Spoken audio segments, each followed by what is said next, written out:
আসসালামু আলাইকুম সবাইকে। আশা করি সবাই যে যেখানে আছেন ভালো আছেন।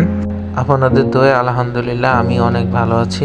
তো আজকে চিন্তা ভাবনা করলাম পার্কটা আপনাদেরকে একটু ঘুরে দেখাই। তো আমরা অলরেডি বিশকেক পার্কের সামনে চলে এসেছি। আপনারা ভিডিওতে লক্ষ্য করছেন এটাই হচ্ছে বিশকেক পার্ক। বাংলাদেশে সাধারণত আমরা পার্ক বলতে যেখানে ছোট ছোট বাচ্চা কাচ্চারা খেলে, কিন্তু বিশকেক শহরে এই বিশকেক পার্কটা হচ্ছে মূলত একটা শপিং কমপ্লেক্সের নাম। বিশকেক শহরে বেশ কয়েকটি শপিং মলের মধ্যে এই বিশকেক পার্ক অন্যতম। তো আমরা এখন বিশকেক পার্কের গেট দিয়ে ঢুকতে পারছি, যদিও বিকাল টাইমে ভিডিওটা শ্যুট করা, এই জন্য অনেক ভিড়। তারপরেও আমাদের দেশের ভিড়ের তুলনায় অনেক কম, কারণ এদেশের মানুষরা আমাদের বাঙালিদের মতো অতটা শৌখিন না। তাদের নিত্য প্রয়োজনীয় যতটুকু জিনিস দরকার শুধুমাত্র তারা ততটুকুই কিনে। কিরগিজস্তানে বসবাসকারী লোকদের মধ্যে কিছু অপছন্দনীয় জিনিস আছে, সেগুলোর মধ্যে একটি হচ্ছে তারা বেশি জোরে কথা বলা পছন্দ করে না। হট্টগোল, ঝোড় ঝামেলা এগুলো কোনো কিছুই তারা পছন্দ করে না, এবং তারা নিজেরাও নিজেদের মধ্যে আস্তে আস্তে কথা বলে। এবং তাদের সবচেয়ে একটা গুরুত্বপূর্ণ বিষয় হচ্ছে তারা অনেক পরিষ্কার পরিচ্ছন্ন থাকে। আপনারা ভিডিওতে দেখতেই পাচ্ছেন তারা কতটা পরিষ্কার, এবং তারা পরিষ্কার মানুষজনকেও পছন্দ করে। কিরগিজস্তানের মতো বাংলাদেশে অনেক বিশাল বড় বড় শপিং কমপ্লেক্সগুলো রয়েছে, যেগুলো হচ্ছে যমুনা ফিউচার পার্কের মতো অনেক সুন্দর, কিন্তু আসলে আমরা নিজেদের দেশকে নিজেরাই পরিষ্কার পরিচ্ছন্ন রাখতে পারি না। যদি পরিষ্কার পরিচ্ছন্ন রাখতে পারতাম তাহলে হয়তো আমাদের দেশে প্রাকৃতিক সৌন্দর্যের সাথে সাথে একটা পরিষ্কার পরিচ্ছন্ন দেশ হিসেবেও স্বীকৃতি পেত।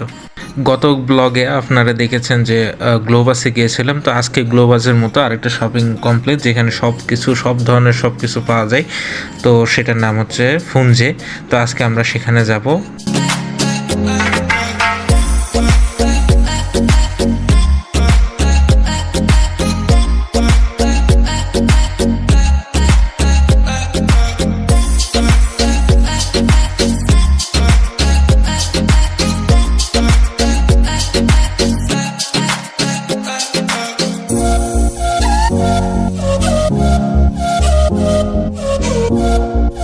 অনেকে আমাকে বলছিলেন যে ভাই কিভাবে কি ক্যাশ কাউন্টারে কিভাবে কি টাকা পরিশোধ করতে হয়, কীভাবে কি দিতে হয়।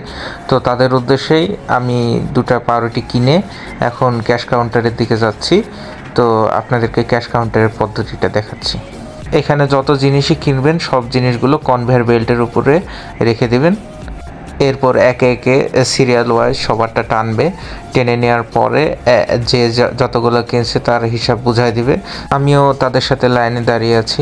আপনারা অনেকেই জানেন যে কিরগিজস্তানের কারেন্সির নাম হচ্ছে সোম। এই যে আমি 100 সোম দিচ্ছি তাকে, তো সে টাকাটা নিয়ে তারপর যে ফুনজের যে কার্ডটা আছে আমি তাকে দিলাম, কিন্তু সে নিলেন না। তার কারণ হচ্ছে আমি যে পাউরুটিটা নিয়েছিলাম সেই পাউরুটির উপরে আসলে কোনো ছাড় ছিল না, এজন্যই তিনি আমার কার্ডটা নিলেন না। এরপরে বাইরে এসে দুটো মাইক্রো ওভেন দেওয়া আছে।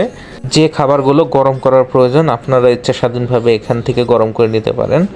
আমার সাথে খাবারটা গরম করার জন্য আমাকে সাহায্য করছেন কিরগিজস্তানের শ্রদ্ধেয় বড় ভাই মামুন ভাই।